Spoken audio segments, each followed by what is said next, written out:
So, hello. We are talking about the relationship with food as well as just food in general and disordered eating. And it's a struggle for so many people. So I put in a post into the inner circle and I did get one question. It was, why is it that we crave the bad foods or sometimes foods, especially when you're in a mood? And like the first thing comes down to how we label those foods. Like bad foods or sometimes foods, like it's actually good that we're calling them sometimes foods because that's exactly what they are. They're not foods that you'd want to include in every day because if you think about it, say you have a donut, you're craving a donut, and then you have your lunch.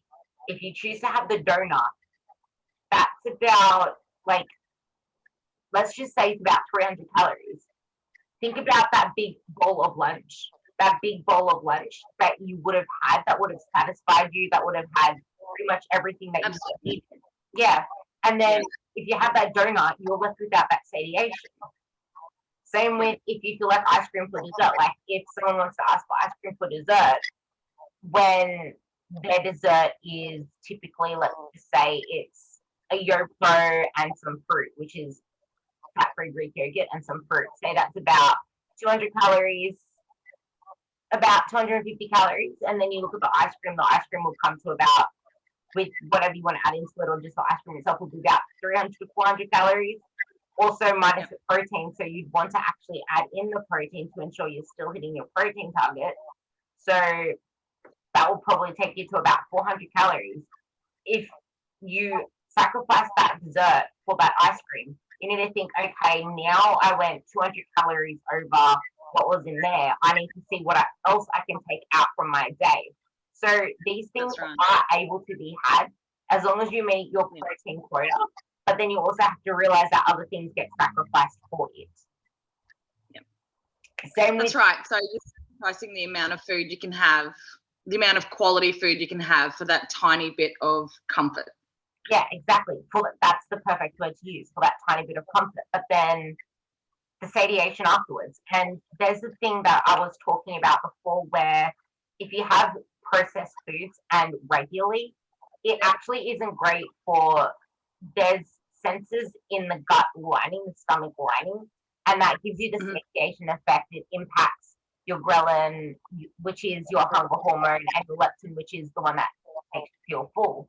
And you don't get those appropriate signals into your brain, and it kind of eats at that gut lining. But if you have it like every so often, it doesn't do the same damage than if you eat in these processed types foods all the time. And there's something called the Doritos effect that I heard about, where the producers that produced Doritos tried to find the perfect combination of fats, carbs, and salt to make Doritos addictive. So there's chemical properties in food to actually make you crave more of those foods once you eat them. And I was just watching a story on Instagram of someone who said they were mindlessly eating like packets of chips. They went through 5 servings in a whole bag, plus pretty much almost all of another bag, which is 10 servings of chips, because they were reading a book and they were just mindlessly eating. And that's the thing, like there's no satiety cue. If that was the same calories worth of fruit or whatever, you would have had that satiety cue.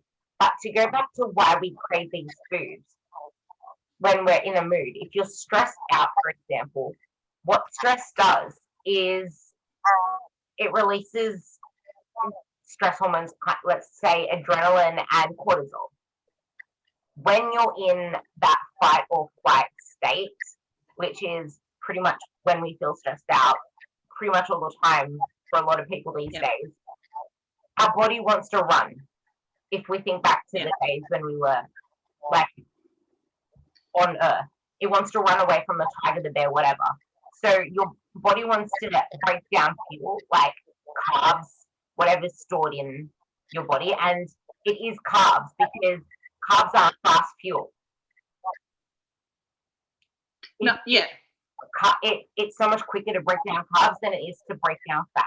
And fat is longer lasting, which is why it's the one that's stored, that you'll hoard and hold on to if you're in a survival mode. I'm trying to think of a more basic term to say. So when you're at rest, you should be burning fat. But if you're chronically stressed out, if you're insulin resistant, you're not actually burning fat when you're at rest.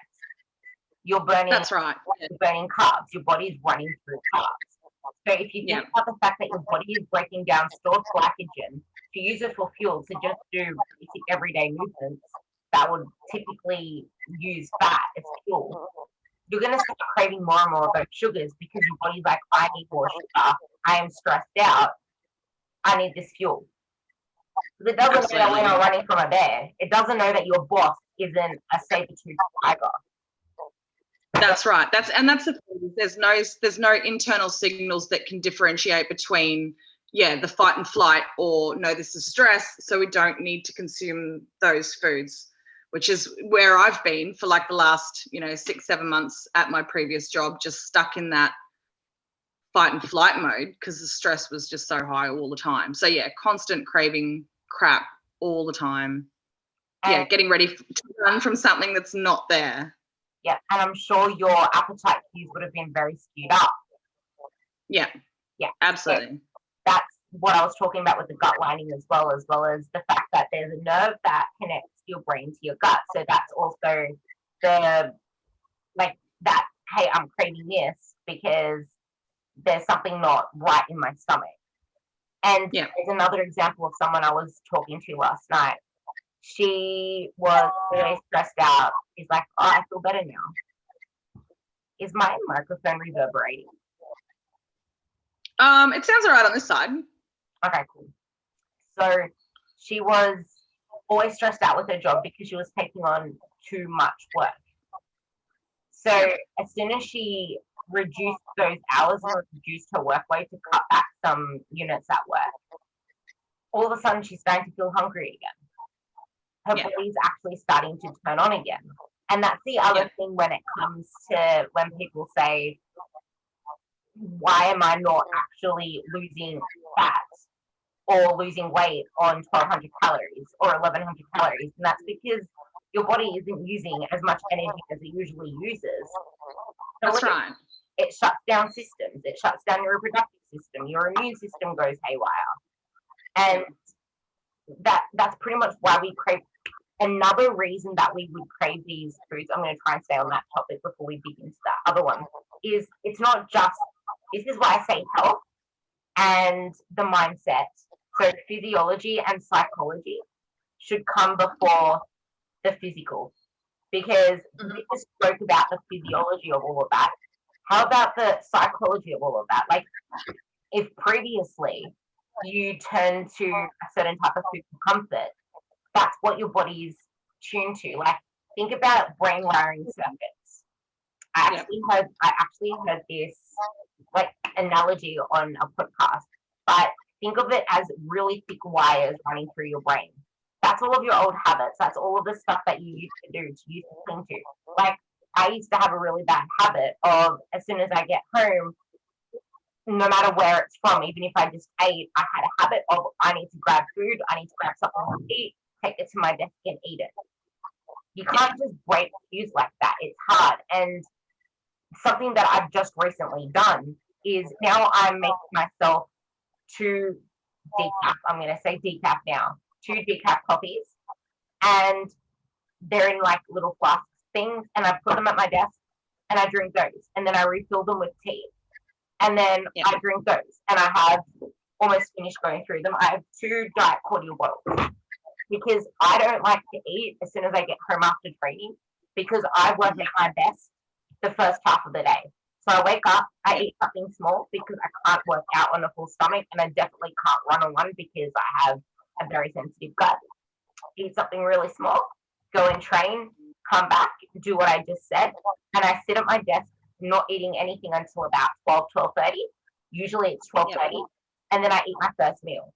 which is something we're going to go into with the food relationship and how you can actually stick to what you said you're going to stick to, which will be different for everybody, but you can make it work for you. Yeah. So that's what I do there. But that wasn't me breaking a habit. That was me replacing a habit. Say, that's right. someone comes home from a stressed out day at work, and there we go again. It's the stressed out day at work. When you're stressed out, another thing that happens, because we're primal animals, is we lose that short-term memory. We go into the long-term memory. So we remember our old habits. Anything that's newly formed, goodbye. So that's right. We don't think about, oh, hey, I'm gonna prep this thing. It's I'm smelling pizza. Let's get pizza. Or if there's something in front of you in the fridge when you open the door that isn't meant to be there and you're too stressed out, you don't have that decision capacity anymore, because decision fatigue is a real thing. And that's why the biggest key to success is designing your environment. Design your environment for you. And you can work with it with your kids, because you're less likely to reach down to the bottom shelf in the fridge. You're more likely to grab things from your eye level and the top. Put all the shit stuff down the bottom of the fridge where you're not likely to bend down. Same with the pantry stuff. Put all the stuff down the bottom and the things that you regularly have access to at the front, in front of you. Nothing left out on counters. Like, that's the best way to avoid it. Sometimes if you can't help that habit in the house, that's the best way to do it. For me, I'm an abstainer. I keep things out of the house if it's not in my meal plan. And if I know I can't control it, because, like, I love cereal. I can control it. But if I have, like, a small bowl, I want more. It doesn't satisfy me. And that goes back to the sacrificing thing. Like, am I really going to sacrifice this much food to have this much cereal because I need this much cereal to satisfy me? No, I'm not. That's right. I just changed my cereal to oats now. Guess what I get extra?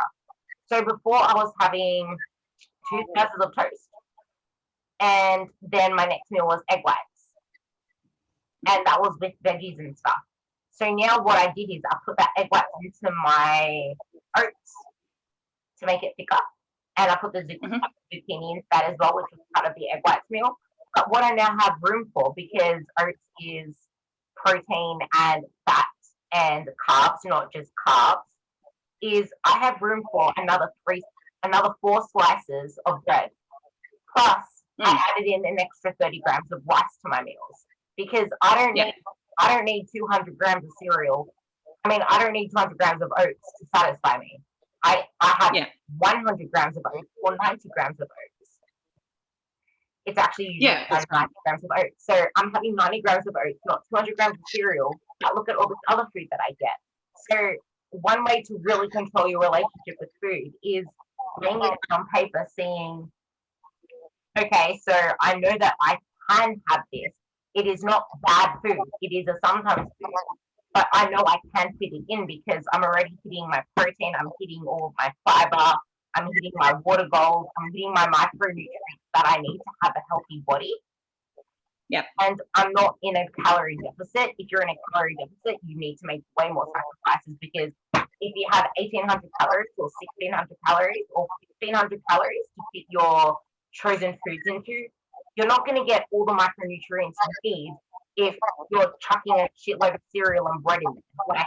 That's exactly right. You're not going to hit anything. You're just going to have, your carbs up here, and that's pretty much all, or your calories up the top, and that's all. And then that's when you get digestive issues, you get metabolism, your immune system goes down. Like someone that I follow on Instagram just decided to go into a deficit, eating pretty much the same way he always does, but less of it. And even though he does eat quite a good chunk of veggies and fruits, most of his diet is shit. And because he went from eating a lot of shit to less shit and less good food, because he's in a deficit, he's sick already. Like, yes, you can. It's good to teach people that you can eat these foods and fit them in, but you also need to make sure that, hey, I need vitamin D is the most essential thing to have.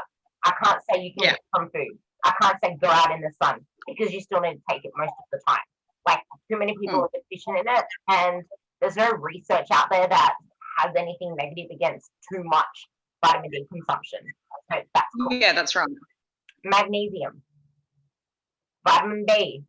Yeah, we take vitamin D every day, and I've noticed a huge difference. Obviously, because we're predominantly night shift workers, we don't get enough sunlight, and just the mood difference between both myself and my partner has been absolutely massive. Just taking vitamin D, something so simple every day. Yeah.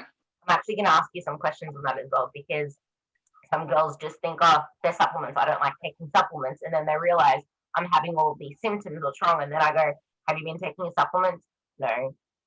Well, there you go. Come back to me after you've been taking your supplements religiously. And these are all things that we would have got naturally at one stage. And it's only our lifestyle choices as we've evolved into the people that we are now that have taken those important nutrients out of our bodies. So now we have to take a supplement. Not just that, like it depends on the person as well. With vitamin D, the darker skinned you are, the more body fat you have, the less you can synthesize it, and the older you are. And also the fact that we don't actually expose our skin bare to the sun because we don't want to get melanoma. That's exactly right. We've been told not to. So it's hard to balance it out. And then, like, there's nothing wrong with supplementing it anyway. It's like the cheapest thing that you can supplement. But then come back to the magnesium that I usually prescribe. My active girls, I prescribe them magnesium because they're not going to get enough from the food most of the time. Because when you're active, you deplete your body stores of magnesium. So I touch it. Plus, depending on which magnesium you take, you can actually alter other things as well. Like if you take magnesium glycinate, that also helps putting you to sleep if you take that before bed. If you get magnesium taurate, that will help pretty much your brain, because taurine is good for the brain. It helps relax you. So there's different magnesiums you can take. I just say usually take the magnesium citrate. It's easy to absorb. It's great for digestion. I get the glycinate and the citrate combined, but there's magnesium to take before bed. Like that also helps a lot of the time with cravings, because like if you take cocoa powder, for example, when you're craving chocolate, you get a hit of chocolate plus you get the magnesium, which I've actually found really successful with a lot of the girls. So when you're in a mood, you can even get there's nothing wrong with stevia. I use either stevia drops or I use these ones from Aldi, from Woolies. Yeah. You can even pop some of those into hot water with cocoa powder and have that, and that's you're not really busting anything. You're having your chocolate there too. So there's that physiological component and there's a psychological component of why you eat the way why you crave what you crave. And going back to end this question around the long bout wave, you have these neural pathways that are this thick. They're your old habits. And then I mentioned about the saber-toothed tiger, when you're running away from that, you don't remember the new habits. You remember these ones. Yeah. That is why I wrote a post not that long ago about relapse is okay. It's normal. You're never going to get rid of these. Never. They just shrink. But they exist. They still exist. Yeah. It's just like when you get fat, like get extra fat on you. You gain fat cells. You can't get rid of them. You can gain them. You can shrink them, but you can't get rid of them. It's the same with these neurons. That's right. They'll always be there. So and it's the same, like even just I'm going to really quickly compare smoking to eating as well. Like I was a full-time smoker for a long time, and I've been 8 years without having a cigarette. And even just under stress, every now and again I'll go, holy shit, I could just have a cigarette, even though it's been 8 years. And I think it's that, like you said, those pathways are always going to be there. Those cravings are always going to be there, but it's a matter of going, is it worth it? Is it worth taking a step backwards again now? Because that's what it is. Once you've made it so far, it's then taking that step back. What stopped you? Knowing that if I have that one, then that's it. I'll have more than one. I can't have one. I can never have one ever again. Yeah, and that goes back to the forming the new identity. So when you try to create new habits, that's these thin neural wirings that you're creating. You need to keep strengthening them and keep doing it with repetitions, just like in the gym. So yeah, that's why I say your actions, your thoughts become things. They become actions. They become decisions. And then you need to repeat that cycle over and over again to then develop yeah, your identity. Because the person that you see yourself as is based on all the actions and decisions that you do. Like, I found it so hard. I remember I was struggling so hard to go from bodybuilder to powerlifter because my identity yeah, back then was this shredded chick. I had people absolutely. commenting, loving, liking all of my photos because I'm this shredded chick who can lift what I lift, who looks the way that I do, and who has striations in her glutes. Yeah, And then trying to go into powerlifting, which is a completely different ball game, and not actually ramming myself into the ground like I was, that was hard. yeah, I still clung to an identity. And then yeah, when I changed 2 years later to becoming a not powerlifter, like right now, but this was when COVID happened. I realized before COVID that I was starting to lose that fight to actually fiercely deadlift the bar off the ground. Like I wasn't as like I used to visualize and have like that fight. But I lost it. Like I wasn't really driven for it, but I still kept doing it because I do what I told myself I'm gonna do. That's my identity. My identity is I yeah, never quit. I set myself a task and I yeah, will complete it no matter what. I'm not a quitter. I used to. yeah, And I recreated that identity of myself and I clung to it. That is how important identity is. It's like I'm not a quitter, I will not quit. And what drove it is because I know what not doing it makes me feel like. Like I'll know if I stop now, I'm cheating myself. You don't cheat anyone but yourself. It's you versus you. I'm exactly. That's exactly right. I'm cheating myself. I'm gonna feel like shit. I'm gonna feel lazy. Um, I know I won't, but then I'm gonna start to want to eat my feelings. Then I'm gonna start to do this, and they're the thoughts that will come up in a lot of people's heads. Whereas, like, oh, there would also be some people that try to verge. I'm thinking of binge and purge. Verge. There are people that would binge exercise or binge do something because they feel negative about doing something else. Like it's all a chain reaction. You need to break that chain. That was actually in one of my daily stoic readings. I actually want to read that one. I loved it. The chain method. If you if you don't if you don't wish to be, I'm gonna take this dog out. If you don't wish to be a hothead, don't feed your habits. Try it as a first step to remain calm and count the days you haven't been angry. And then you use that as like you create a chain method. So you need to make it known, like write it up on your wall, get a calendar, print it off, get off. Create a chain method of habit and celebrate your wins as loud as you can. Because then as soon as you get that momentum going, your goal is to not break that chain. But that's again why I say throw your scales out. Who the freaking hell cares about body fat percentage? Because if you're feeling freaking amazing and it's like there's those people they're feeling all good like this and stuff, and then they go into they decide I'm just gonna weigh myself. I just want to see what it says because I'm feeling so good. I want to see how far I come. They step on the scale and it doesn't say what they want it to say, and then they start feeling down. They might go and start binging, start doing this, start doing that, and then they'll admit it. I stepped on the scale. It didn't say what I wanted to say. I only lost this, or I didn't lose anything. Why'd you weigh yourself? Because I was feeling so good and my legs are feeling so light and I'm actually seeing muscles and stuff and blah, blah, blah. So you're feeling great. You have more energy. You got your period back. All these other great, amazing things. You're actually feeling more attracted to your partner now because your libido is back.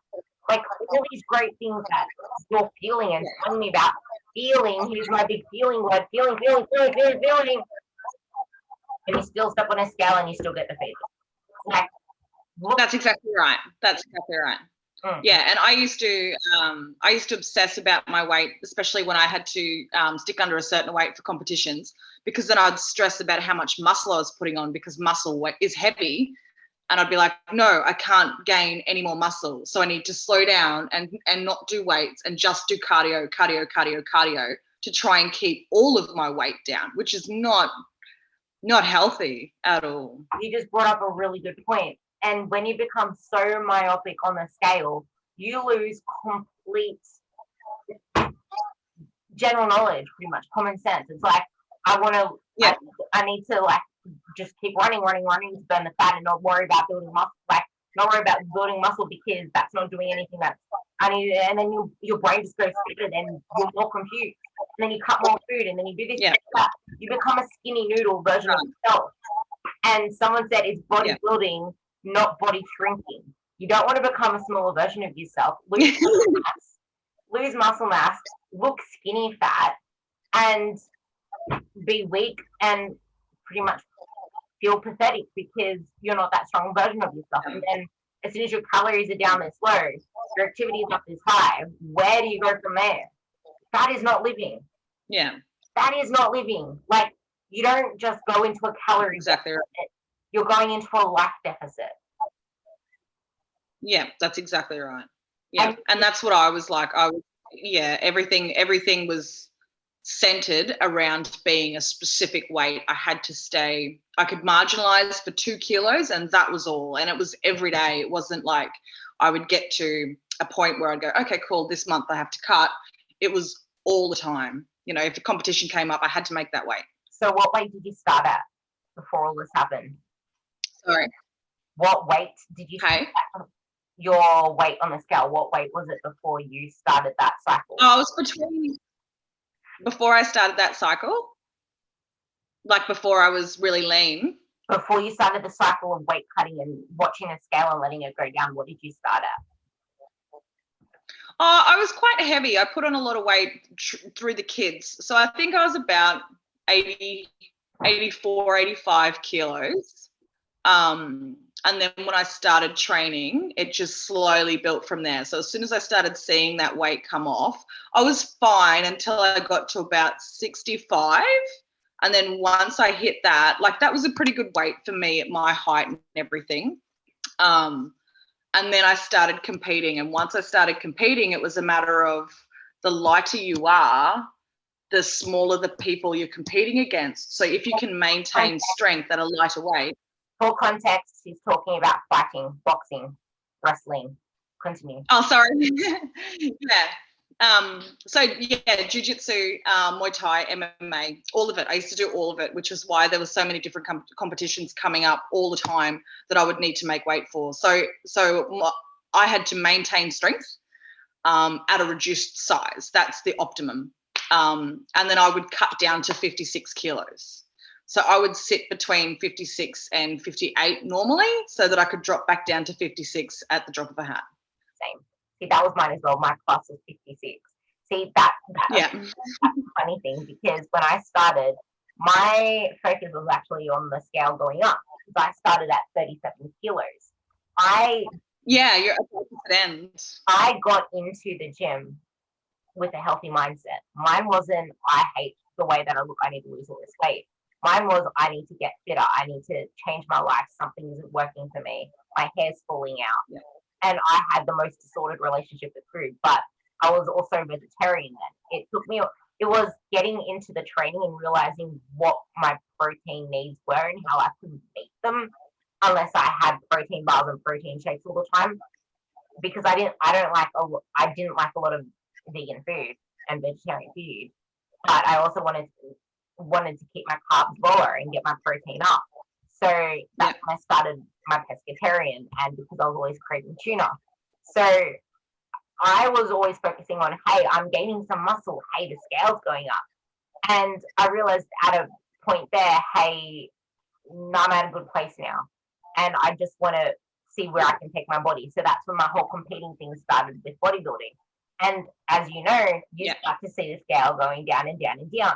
And ever since I started seeing the scale going down, which the lightest it ever got then was 49, and that was muscle shredded on the Arnold stage competing in figure. I was 49. And it was hard for me to try and get the weight up above 52 because 52, 53, 54 was I was hovering around pretty much all the prep before I did the last bit of cutting. And that's the thing with a lot of people when they initiate a weight loss, whatever, they're so used to seeing the scale go down. If that's what they pin their worth on, their stuff, they don't want to see the scale go up. And that's when that whole emotional thing starts to really try to kick out, because I didn't have any emotional attachment to the scale until that 49. Then I found it really freaking difficult. Yeah. And then when I went into the powerlifting, my weight class was 56. So then that kind of same thing happened. But because I grew in that whole time, it's not just point A to point B. I had all that time in between and grew. I wasn't as emotionally attached to the scale. It was just for the pure fact of I need to be near this weight for comp because I'm happy with where I am and I don't want to have to do a cut. So that's why I get rid of all of that stuff, because I can tell you at that 49 kilos, I look way better than that 37. At my 50, I'm about That's right.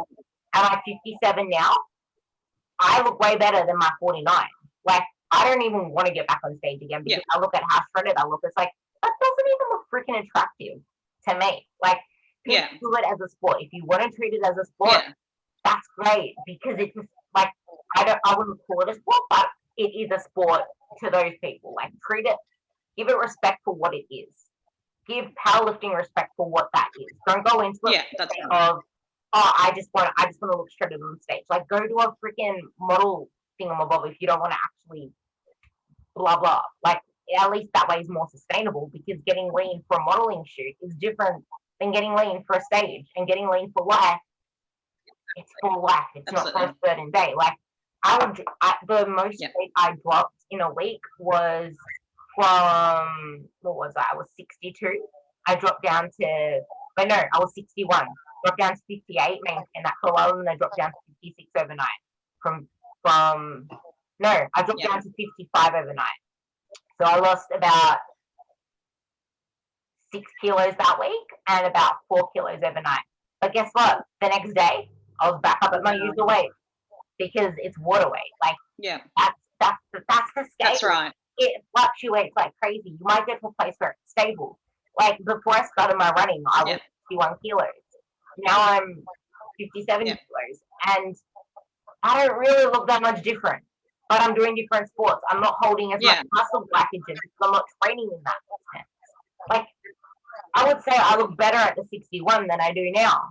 But I don't care, because I'm so happy with where I am. I feel good. I have energy. I have so much energy after I run. I have so much energy after I do anything. Like, I've never felt more at peace with where my body is and what I'm doing, because I'm freaking fit as hell.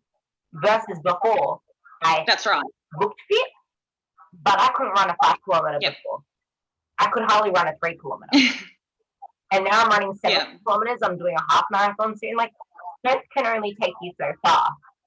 Like, what's it gonna do if you can squat freaking 100 kilos? What does that give you in life?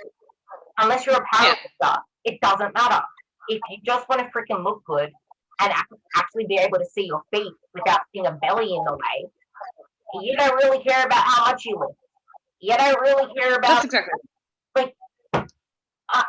I have so much more clarity now, and I've fallen in love with just the process. Like, I don't even care. Like, I would walk into a gym session and I just do things the way they are, and I'm just like, I'm doing this, I'm feeling this. And even though I put the weight on things and try to think, how can I improve this lift in terms of, I think this is really light now, I'm going to add some weight. It's not, I'm chasing to look like a big beast on Instagram.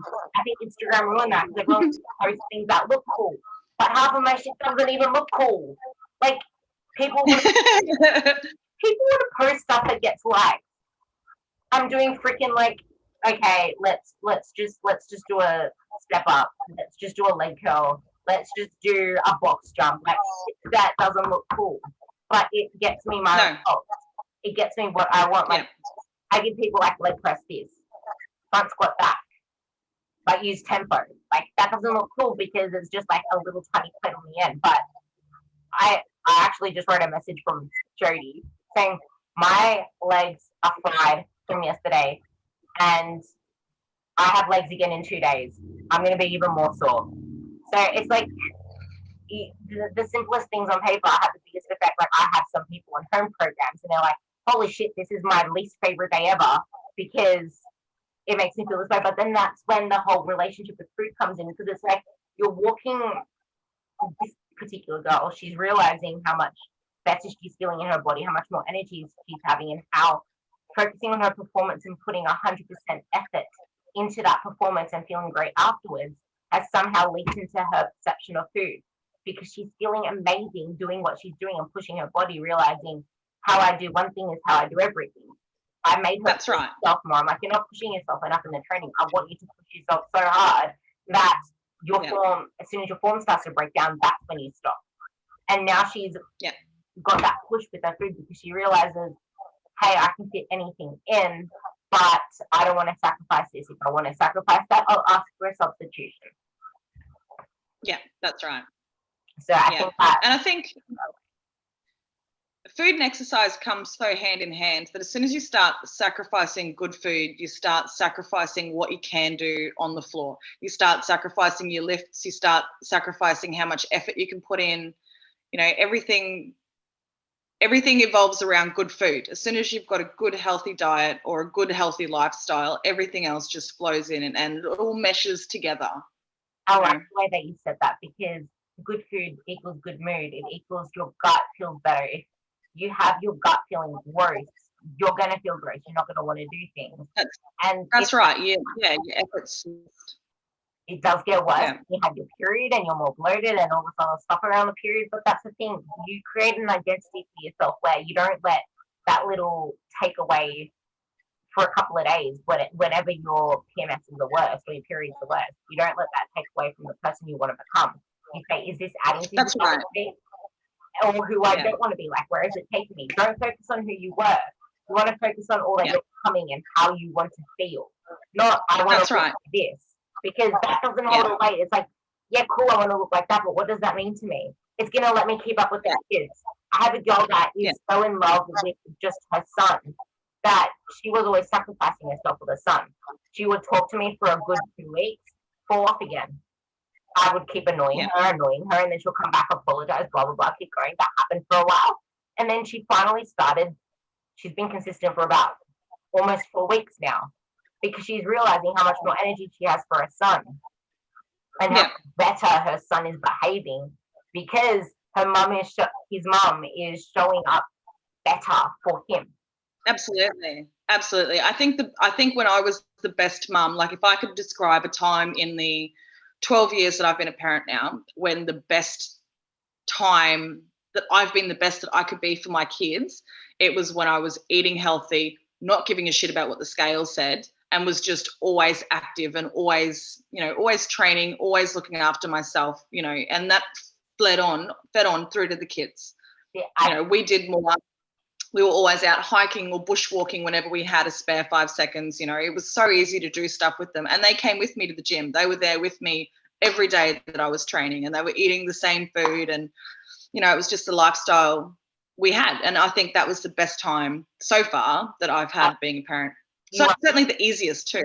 Exactly. You rubbed it on, and that's the thing. Like, I actually have a post-it note right next to my computer saying break the habit consistently.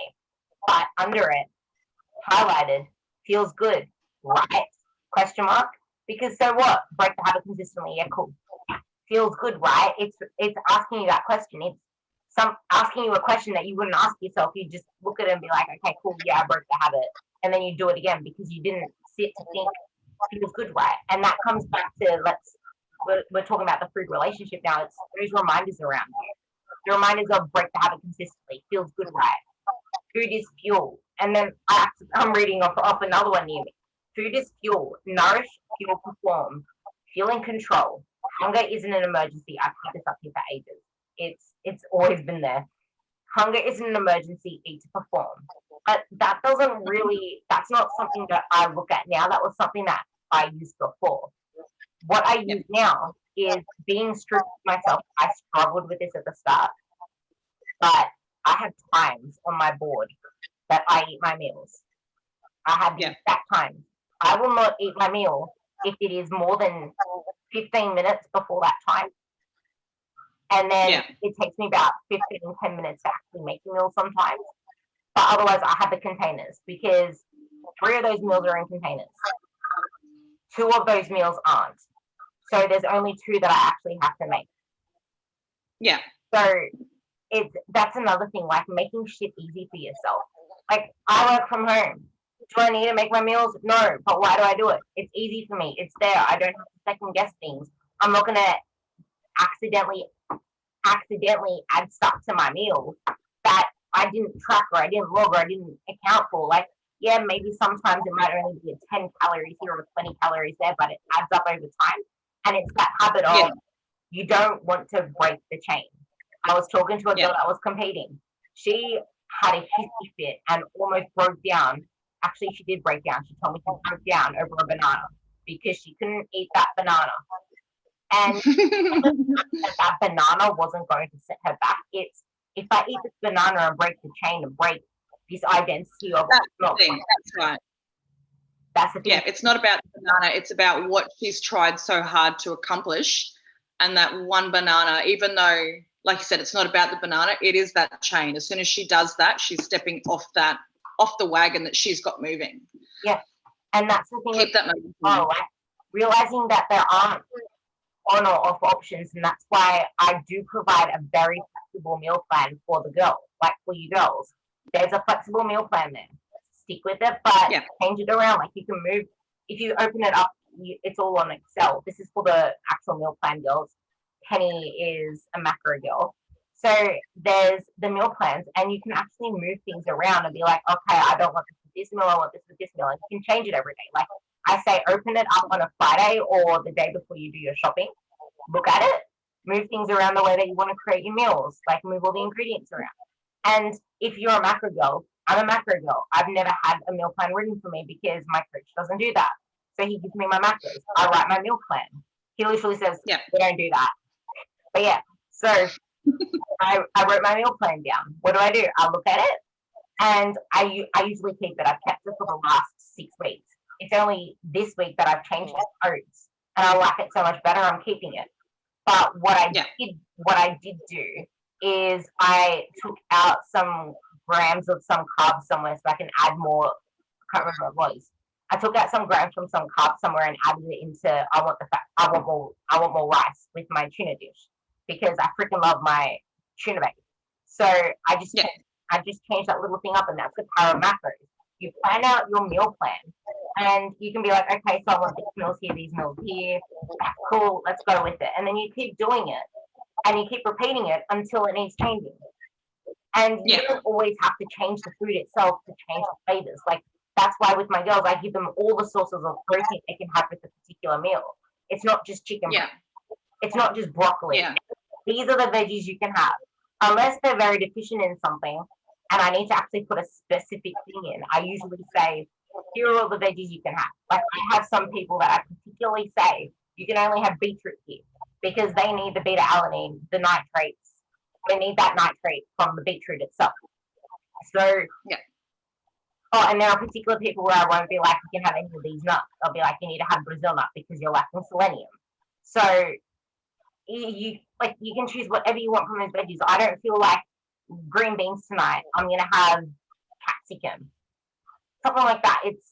It's flexible for you to play around with it. And when you write your own meal plan, you can do the same thing. Like, make it flexible, knowing what you can sub in and out. Like, okay, so I have the tuna here, but I can also have chicken breast with it. Like, I can swap it. Or you can change the sauces. Find sauces with similar calories in it. Log in those sauces and be like, okay, I don't feel like having something satay tonight. I would have this curry type of thing. I don't even know if they taste the same because I don't like curry and I don't like satay. They're both spicy. But yeah. Hey, what? Yeah, you going? Or am I going? Okay. So the reason I had to break the habit consistently there, and the reason that I've come to where I am now to be so in control of my food, to the point where, like, I was reflecting on it last night actually, which is really funny. I was like, I can't believe now, my whole life, you know what I mean? My whole life, all I ever wanted to do was just eat 5 solid meals. It was like my biggest goal to just eat 5 solid meals and not snack in between, because I hate snacking. I want big meals. Like, I struggled so hard to just get that simple damn thing of just eating 5 meals and not snacking in between. And I realized I can't believe I'm actually doing this. Like, I'm able to eat 5 meals, stick to my schedule, and not snack in between. Like, who am I? And it felt so good to actually say it and reward Yeah. myself for that, because that's something I struggled with, because I used to eat pretty much bird food all the time. I would always be snacking throughout the day because I always wanted to eat something. So I would go through this of lettuce. I'd have a whole frozen bag of beans in the fridge. I would already have tracked 1 kilos or 2 kilos of green beans every single day in my meal plan, because I knew that I was going to go through two freaking 1 kilo bags of green beans, snacking on them. Just have them in a bowl, just eating them because it's what I do. I broke that habit, and it was hard at first because I still wanted to snack in between, and that's the thing. I didn't completely break the habit. I subbed it out for just eating a bowl of jelly, which probably wasn't that good, but it probably wasn't that good for my gut health, the amount that I was having. But I had a bowl of jelly in between all the time, and some lettuce, some cucumber, whenever I wanted to eat in between my meals. And now I'm able to just drink when I'm drink when I'm thirsty or not thirsty, because I just love drinking water. I'm always going to drink, but I drink in between my meals because I don't need to snack anymore. And it took a while because that meal plan, having set times, was scary. I didn't have faith that I could stick into it. That's like, we never have faith in ourselves that we can do something because we've failed so many times before. But I persisted, and the times didn't work for me. It's on a whiteboard. Rub it off. Write it again. That's why I used to write my meal plan on a whiteboard too. I don't do it anymore. I print it out because I stick to it. I used to have it on a whiteboard, wipe it out, and change things around here and there. But no, it's printed out, and I stick to it for weeks until I feel like changing it. Like, that took my whole life pretty much since I started playing. Yeah, that's right. If people expect to win things in a year, like, I was battling since 2014 or 2015 to try and get no snacking. Actually, it was probably before that, because I started having issues in high school with my grazing and hardly eating proper food. So it's taken me pretty much my whole life, to finally get that consistency. And yes, starting the gym helped a lot. Yes, I was more disciplined at some point in my life when I was actually prepping my meals off a bro bodybuilder's thing. Like, I was literally eating, because I was pescatarian, I was literally eating 100 grams of white fish, 200 grams of asparagus, and this much sweet potato 6 times a day, every 3 hours, he said. And I studied this stuff, and I knew it wasn't right. I knew what I was doing, but I still did what he told me. Like, you can know the best for yourself and still not do it. But I did, and I stuck to it. Like, I was perfect on it. I stuck to it for a good five months because it was my first time doing it. I had that initial high. Stuck to it for ages. Also more disciplined. Do I want to be like that again? No, because, well, I did. I wanted to be like that again because I was so disciplined back then, and I felt good because I did what I said I was going to do. But then I remember I was also eating a lot of Quest bars that were just left around because I was working, like, I owned a supplement store back then, and we bought them because it was our store. So I would eat random Quest bars here and there, but then I would say, that wasn't on my plan. I'm just gonna try and undo it on the treadmill, even though I knew that wasn't gonna work because I studied it, but I still did. And it was that whole idea of, I just fucked up on my plan. That was at the end of it, not during it. So then you punish yourself because you haven't stuck to your plan. So you're punishing yourself twice, basically. So there was actually someone in the group that said that they had, like, the littlest thing, and I can't remember what it was, but they did the littlest thing off plan, and they wanted to punish themselves for it or take something out or something like that. And I'm just like, why? It's the tiniest thing ever. Like, she's like, I know it doesn't even add up too much, but it's like the fact that you went against what you said you were gonna do that then carries that emotional thing with it, which is then what helps. This helps your relationship with food if you look at it from a different perspective. When you change the way you look at things, the things you look at change. Instead of thinking inside it, think outside it. Hey, I don't want to do this because I know the emotions that come with it. And I know how good I feel when I stick to it because the person I want to become is strong. She feels good. And I know that, like, people will see people on social media, like, they have their shit together. They're always eating this way, having all this gorgeousness, blah, blah, blah. But to be honest, you don't know what it was like before when they actually have to cut it down. Like, you make a lot more sacrifices at the start than you do at the end because That's you right. need to cut things out. You need to sacrifice a lot more if you're cutting on like 600 calories to if you're maintaining, because most of your life should be maintenance. Yeah. Maintenance is a bubble. It's not, hey, this is a maintenance number. No, it's a bubble.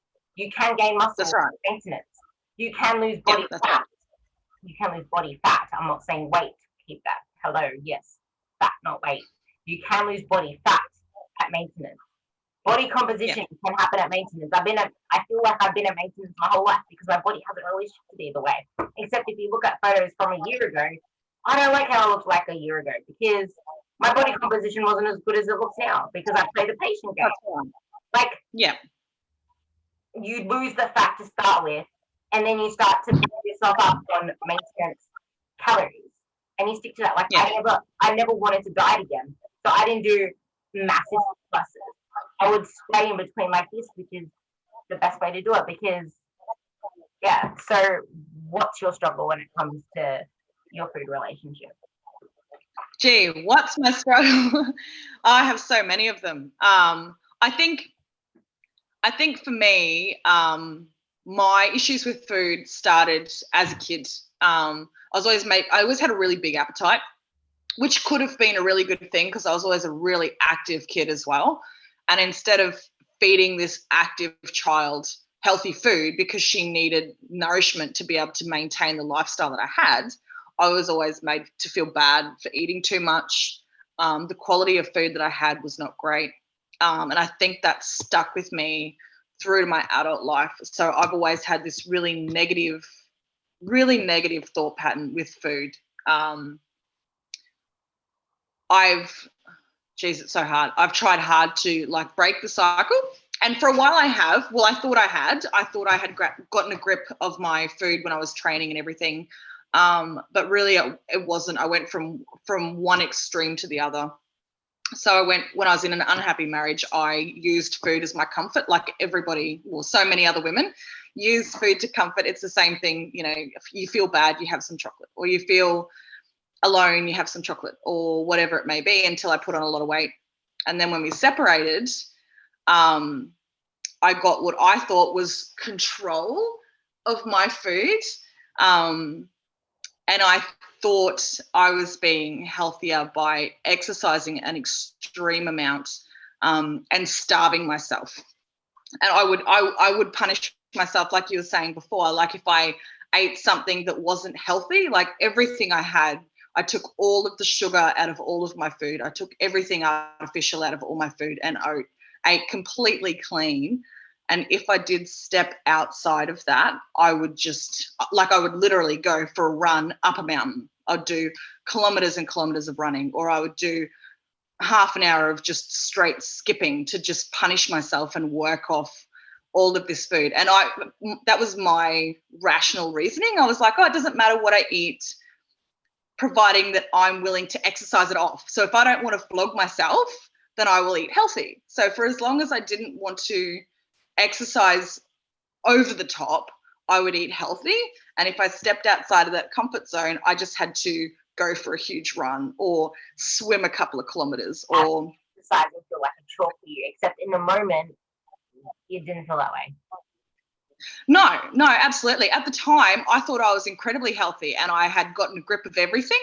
And I used to tell my friends and my family, like, oh, yeah, cool. Like, life for me is great. Like, I'm controlling this so well. I can control my food. It's fine. I don't eat all of the crap. Like, if I go to a party, I'm that mum standing off in the corner, not eating the sausage rolls with the kids and only eating the carrots, you know. And I thought that was control, but it wasn't. All I was doing was refusing myself to have fun.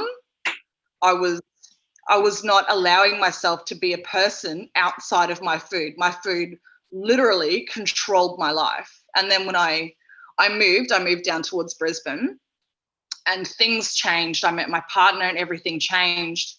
I started working. I couldn't train as hard. So because I wasn't training as hard and I was working a lot, I felt like my relationship with food really started slipping. I got into bodybuilding and, like you said, was doing 6 meals a day of like 75 grams of fish or chicken or whatever, and then loading up on green things and only eating green and only eating vegetables. And it wasn't sustainable for me. And then I slowly started eating more takeaway because it's more readily available here. And then I would punish myself for it. So I would spend all weekend doing a huge run or a huge climb or do something ridiculous, train 3 times a day to try and make myself feel better. But inside, like, I was just beating myself up. So I'd be beating myself up mentally as well as physically.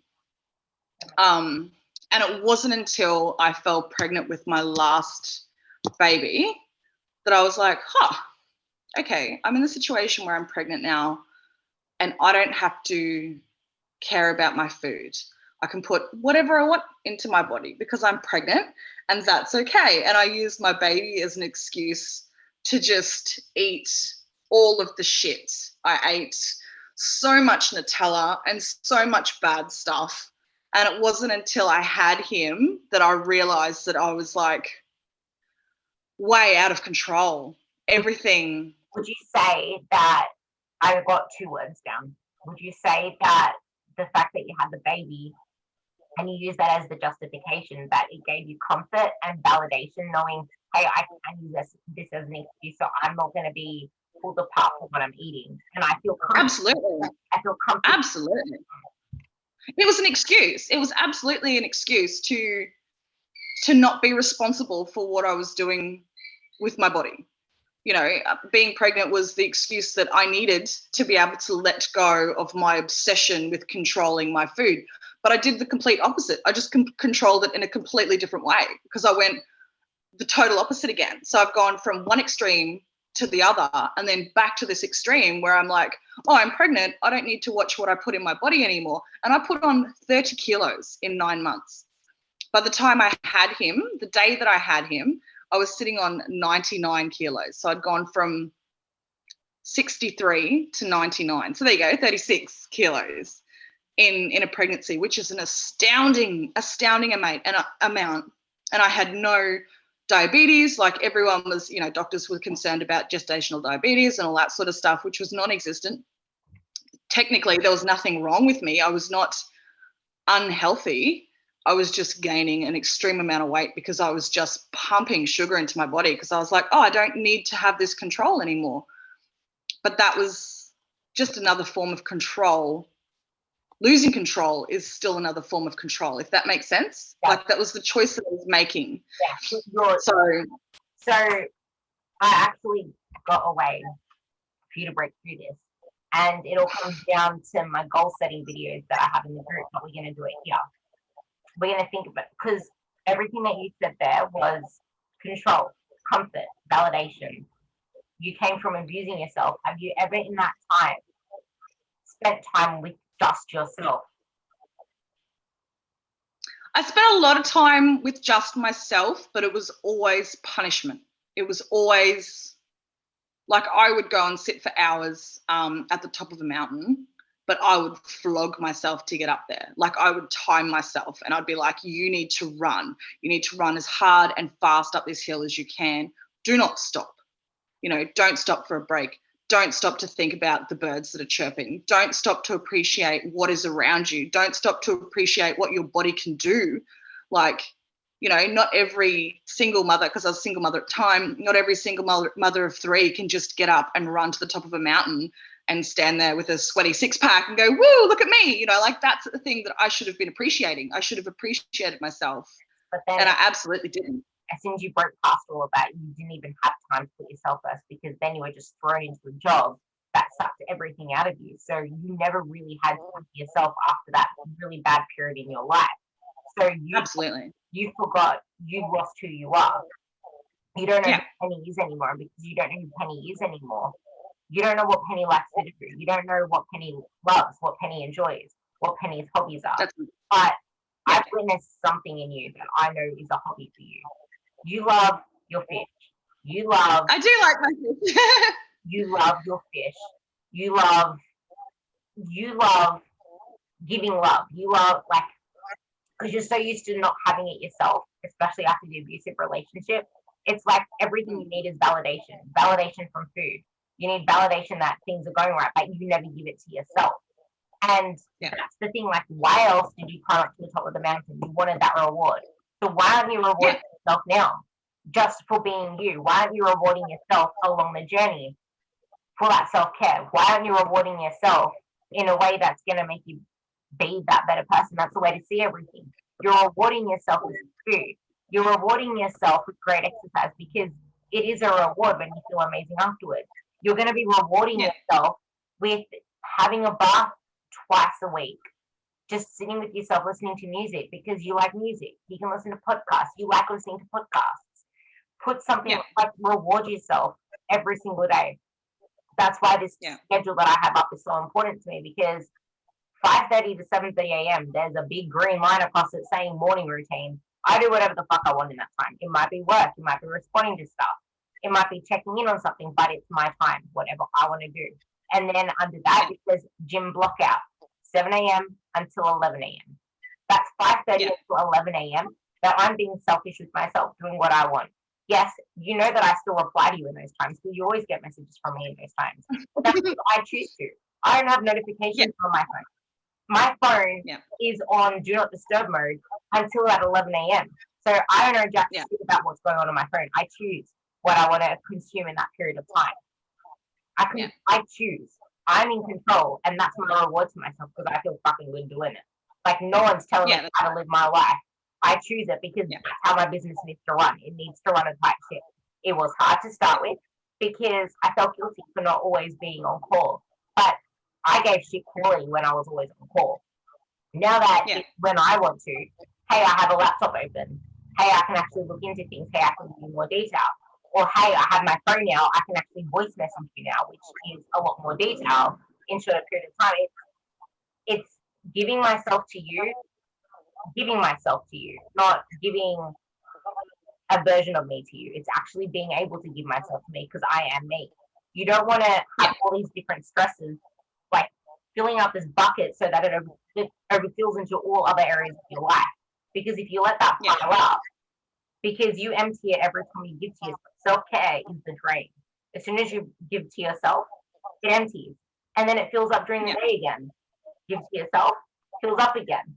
If it spills over into all the other areas of your life, goodbye sticking to my food plan, goodbye wanting to do good to my body, goodbye even trying to push myself in my training. Like, that is your reward to yourself. Your reward to yourself is actually doing what you said you're going to do.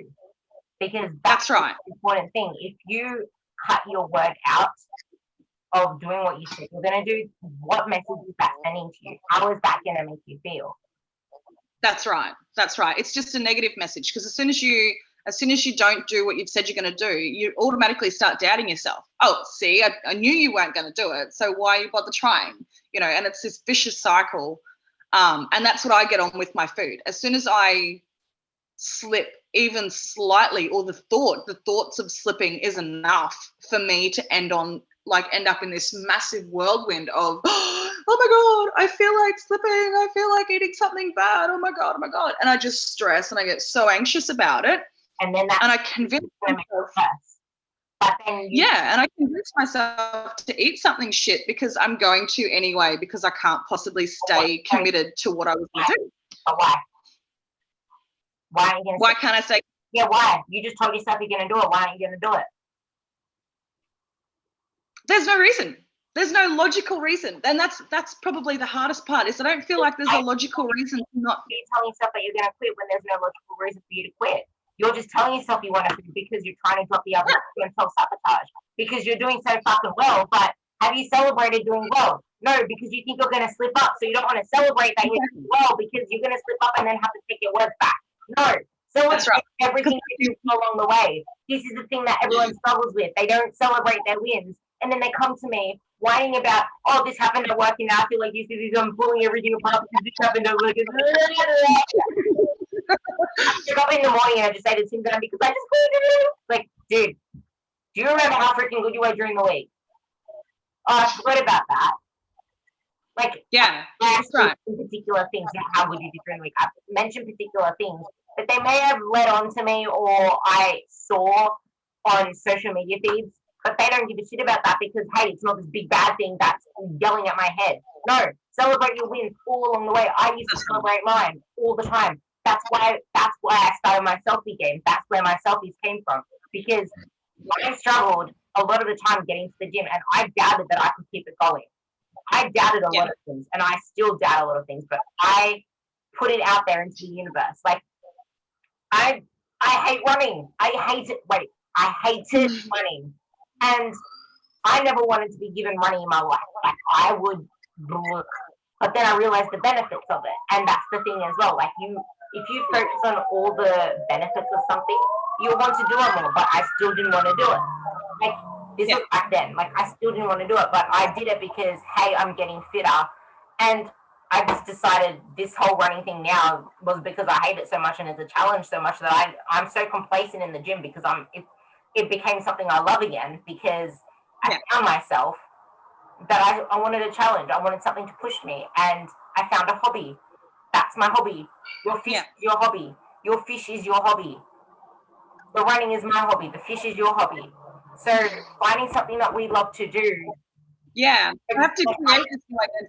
How does it make you feel? Rewarded, validated. Hey, it makes you feel rewarded and validated because you're nurturing something and you can see it thriving. When you see it thriving, you feel rewarded. You feel validated. Hey, I'm a good fish. I'm a good fish owner. Now flip the switch. You're a fish. Look after yourself. I need to be looked after. And I'm not sure. I don't know how to get back to that because I used to feel that way. You didn't used to feel that way. But that's the thing, there's nothing to get back to because that control you had before. Because I'm just used to it. You couldn't sustain that before. What you had before, the reason you purged, I almost said purged again, the reason you purged any excess out is not from a place of I want to feel validated. It's from a place of I'm going to slip up again. I'm going to slip up, so I need to purge myself because I already slipped up once. I'm going to keep slipping up. If I keep slipping up, then I'm going to fail. But all the failures are lessons. So I'm having a conversation just the same way that I do with you every single morning. I have a couple of other girls that do it with me every single night. And I got actually this is a really good message. I'm going to read it out. It's a really, really good message.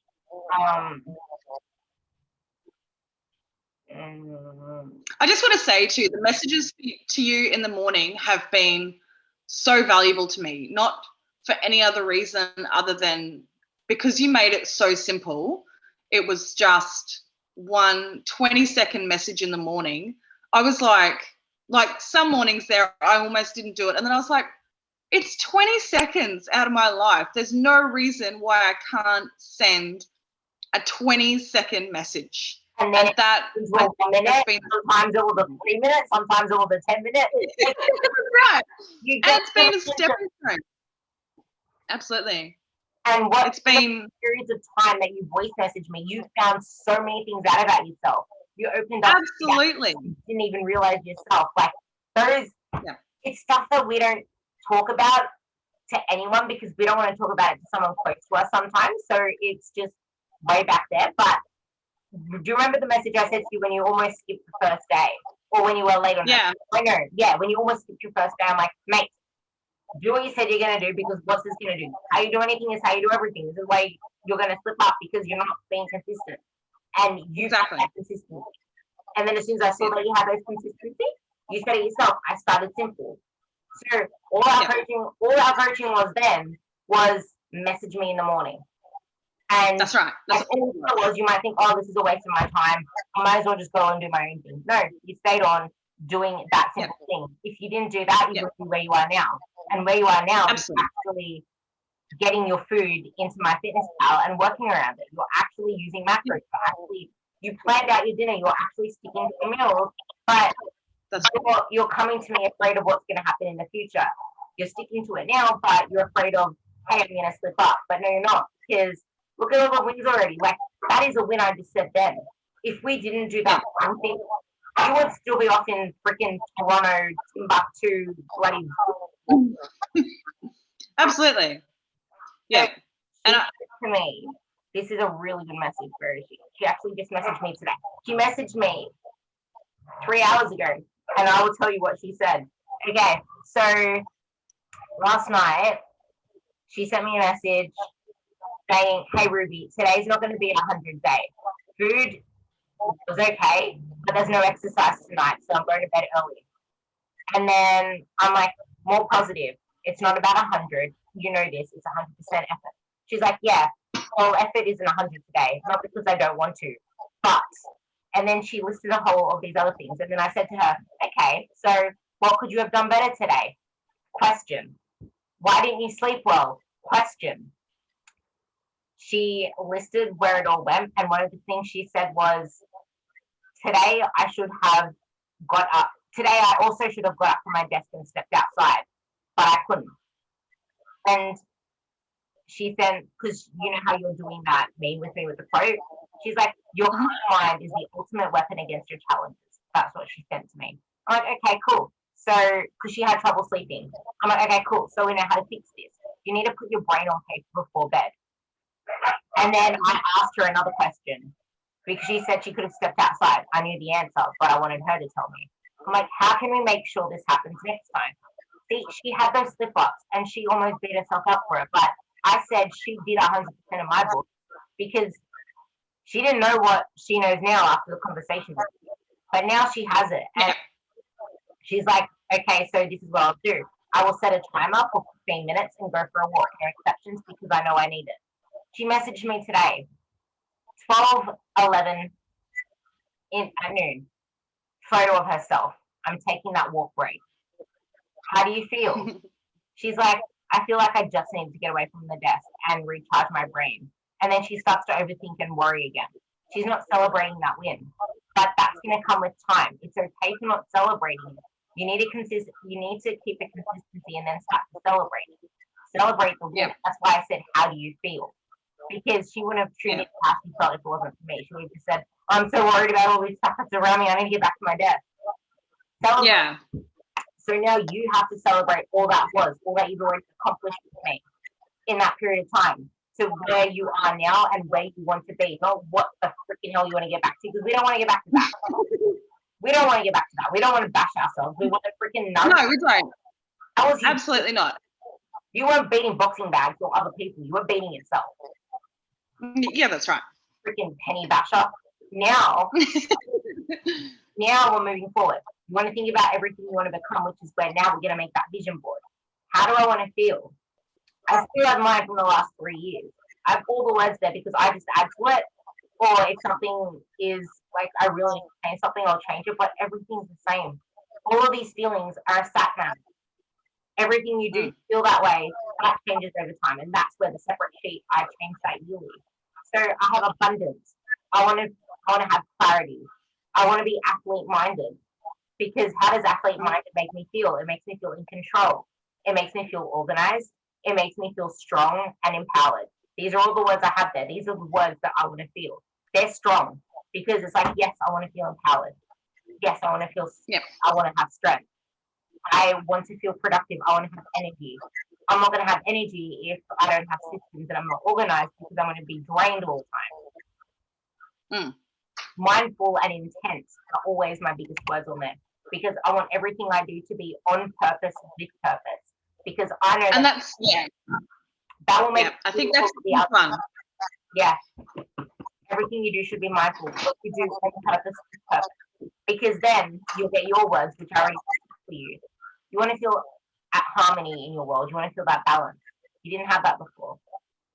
When you have balance, that's where the reward comes in. You're balanced when you're rewarding yourself and not punishing yourself. Yeah.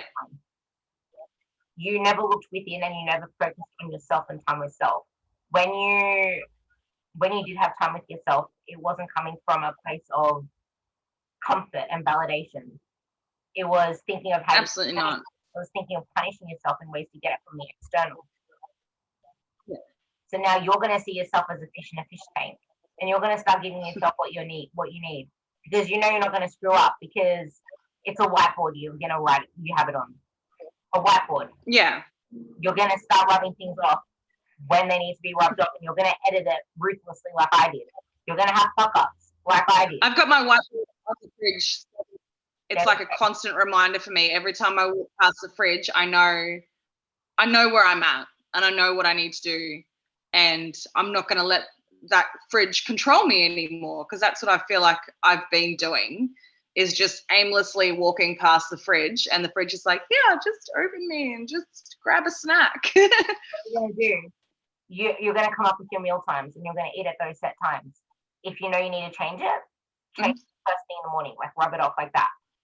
If you slip up a little, yep, give yourself leeway. I gave myself leeway, and I still give myself leeway. But as long as they're all there, because hunger is an emergency. That's something I keep reminding myself, and that's what helped me get past that last stage. I'm not even hungry. It's just the habit. I need to break this habit, and I need to realize how in control I feel. And that's when I said to you in that voice message to you, people will look at me saying, hey, isn't that strict? Like, isn't that super excessive? No, I am free, because I am in control. And that's right. It's not, I'm in control and a borderline anorexia because I'm stopping myself from eating all this food. I'm healthy. I'm fueling my body. I know that if I want to let something in, something has to give. What you say yes to, that's right. Something has to be said no to. Do you want to make that sacrifice? That's right.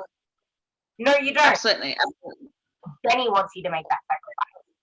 Well, fuck off, Jenny. I feel good doing what I do. Like, know what you want. You want to make that sacrifice, and not Jenny make that sacrifice. That's right. That's if you feel like you're about to slip, cool. Pull out your phone. What is it that you feel like eating, and why? Oh, I don't actually feel like anything. I'm going to stick to what I have. Like, actually make the moves. Make something fit if you have to make it fit. Because, hey, you're not sleeping. You're fitting it in. For the meal plan girls, Ruby, I want to fit this in, but I'm cool to do it tomorrow. And you'll realize tomorrow you probably won't even want it. And if you do, then you know what's the next time it happens. Like, it's giving yourself every opportunity to learn from the failures and to grow from them, but not to feel defeated. Yeah. And I know that by being in control of my food, I will feel more in control of myself in general, because right now I'm out of control. Like when I was really healthy prior, like when I used to really restrict my, I don't know why I keep saying really healthy, because I wasn't really healthy. Like I feel like because we're putting healthy food in our bodies doesn't mean we're healthy. Like mentally I certainly wasn't, because that relationship was not healthy. You have something to do. You have something to do. So as soon as we get off this call, I'm just saying this now, when we get off this call, the first thing I want you to do is to type into Google, your diet isn't just what you eat, what you and just type that in, and you'll come up with a quote. First thing you're going to do is get that printed off. You're going to start creating a vision board. If you don't have anything, like I do mine all blue tacked on my wall. I don't actually have it on anything. It's just blue tacked there. Figure out where you're going to put that vision board. That's going to be the center of yours, because I feel like that is what dictated your whole life. You just look at the whole aspect of everything. It's like, yeah, okay, cool, I'm healthy, but it's also how we speak. It's our environment. It's all this other stuff. But the thing is, our environment isn't like, we aren't who we surround ourselves with only, because that was a saying that came before technology. We now have TV. We have social media. We are who we follow. We are who we watch on TV. We are what we watch on TV. So think about all of that. I forgot I have another one. I have another one that says my highest values. There's a list right there. It says continual growth and learning. I've had this since 2018 when I first started doing vision boards, and it's still there. Peace of mind, freedom of time and money. Feeling free is very big for me, and I feel free when I'm in control. Mission, purpose, intent, self-development and analysis, self-care and self-love. But at the very top of my values list is continual growth and learning, because I don't feel I don't feel good unless I'm giving. I'm a giver. But that's also why the second one is self-care and self-love. That balance, that's that yin yang. But I need to, That's right. and I need, by giving to myself, because there's a bit of both there. Continual growth and learning is gifting to you guys, but it's also gifting myself with the ability to help you guys. You know how amazing I feel. You guys have wins when you guys are doing amazing. Like there is no better feeling than I feel like for my kids. So that to me is a high value because if I didn't do that, I would feel lost, and I don't want to feel lost. Yeah. So sometimes Yeah, that's right. to give. Like sometimes you need to actually block time out and be like, no, it's okay. If you stress out about it, which is what I used to do for time. Set a timer. It's just 10 minutes. I'm gonna do this. That's how I got into a lot of this stuff. I set a timer and I did my vision board because before I thought that was all a waste of time. Set a vision board. Set a timer, did my vision board, and I actually ended up going over my timer.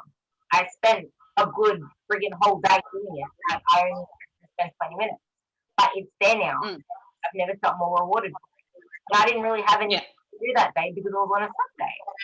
But convinced myself that I was busy because I didn't want to do it. Because I thought it was a waste of time to get back. Yeah. And I know you've been asking me to do a vision board for weeks now, and I keep putting it off. I don't even know why. I don't even know why I keep putting it off. Maybe I'm just like blocking out taking that next step. I don't know.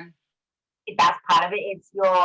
But it's not really down to blocking out the next step. That's what you're physically doing. But mentally but that's taking time out to put stuff onto paper that I'm not going to stick to because I never stick to things. I never stay with That's right. That's exactly right. Why I push and I'm pushing. That's the first thing you're doing. And I convinced another two girls to say, I don't want to hear another word from you unless it's to send me a photo of your vision board. I'm like, I want it next week. She's like, I'll send it to you this weekend. I actually got it the next day, but it wasn't how a vision board was supposed to be. She obviously didn't take the time to watch my damn videos. I'm like, did you watch this? No, but I was there and she had like all this physical stuff. I'm like, go watch the videos. And then I sent her my ones. I'm like, this is what it's supposed to be like. Like, how you want to feel. It's about the becoming. I have a new one for this year. The one I told you that was from 2018, which I never changed. The one from this year, I labeled this year and next year the becoming. The 3 words on this one are my tattoos: faith, relentless, and strength. They're my tattoos, and that's why I got them because they're to me. And my main one actually is the exact same as 2018: intent and focus. Stop multitasking. That's the action to have intent and like you have the words you want to feel, and then you need to sit with it and realize, okay, what is it that makes me feel this way? How can I feel focused? And how can I have clarity? How can I have all this growth that I want to have? I need to stop freaking multitasking. And yeah, I still multitask here and there, but I'm so much better than I used to. I time block now. I always had my phone notifications off, but I used to check all the time. But now I'm like, no, I'm shutting this window. Yeah, I can see notifications pop up on Facebook, but I'm not opening it until it's time to look at it because then I can give better me to everyone else if I'm replying to everyone at a set time, knowing I'm not rushing to get back to this task. Same with when that's right. That is how you're going to approach the vision board. Then you're not going to stuff up with food because on that vision board, you're going to have all the things that you want to feel and what makes you feel that way. You're going to know that there is a plan B if you accidentally slip up. So you're not going to let yourself down. You're going to have your meal times and you're going to know you can edit them. You're going to have you're going to have a schedule. My schedule is very brief on there because I put everything else onto I don't know if you can see it. It's like a mini whiteboard. No. Oh yeah, I can see now. Yeah. A big whiteboard, and then I have my mini whiteboard, which has what I need to do in this week. And then I have a paper that's blue tacked to it. It either gets blue tacked or magneted onto it. That is what I need to do in this day, which today it only has two tasks. Like you don't want to have more than 3 tasks on that. All the other tasks are what you want to do in the week. Because like, you're not, hey, I need to do all this shit. No, you want to do it on paper. That's the most important stuff. Once you've done that, then you can look at the whiteboard because that's not urgent. Like prioritize. Yeah.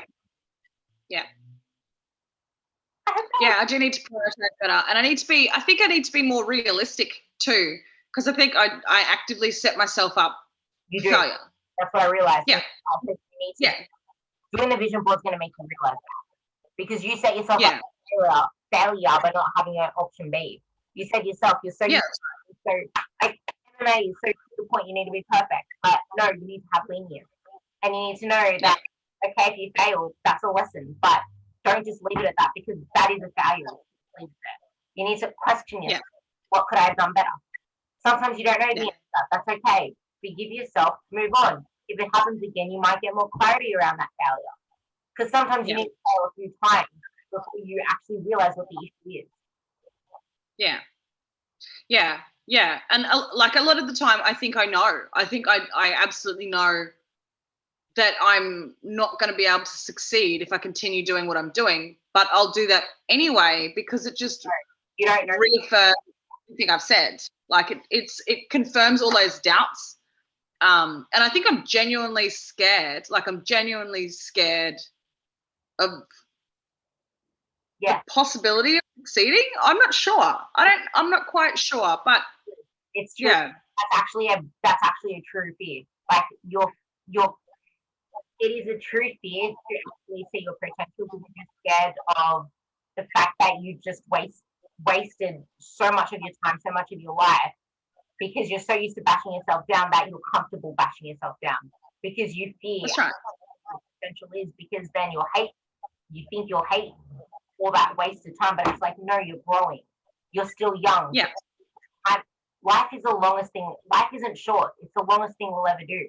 But we do have one body. We have one body. Yeah, that's right. And we have one brain. We don't want to ruin it. We don't want to have all the in there. Yeah. But you're going to do that vision board. Send me a photo of it tonight. You're going to absolutely. Absolutely. Think of your things and branch them down. When I first started mine, I put one word on one A4 paper, one word on another, and I had about 5 words. And then on all those papers, I wrote down things that make me feel a certain way. I realized that 2 got put together, and then I had 4 words, and I put those 4 words onto my thing, and that's where it grew. That's where my whole wall grew from it all. I have a photo there of someone who's an athlete, but it's not because of the athlete thing. I wrote down why. I wrote because in that caption that she had there, it said, I like turning my weaknesses into strength. That's the reason why I got this photo up there. And I got that, and I wrote the caption, dedication, consistency, and athlete mindset.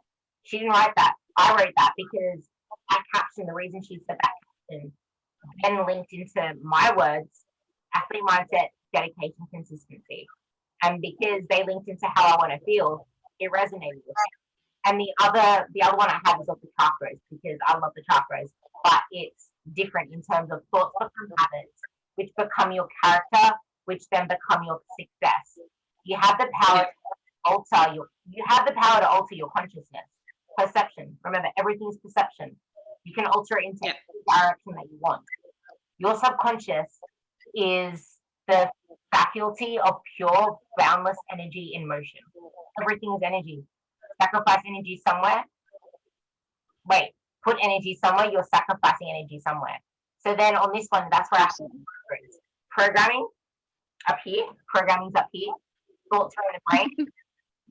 And then it has this one without anything. Then it has feeling, belief in the stomach, action it has as your root chakra, your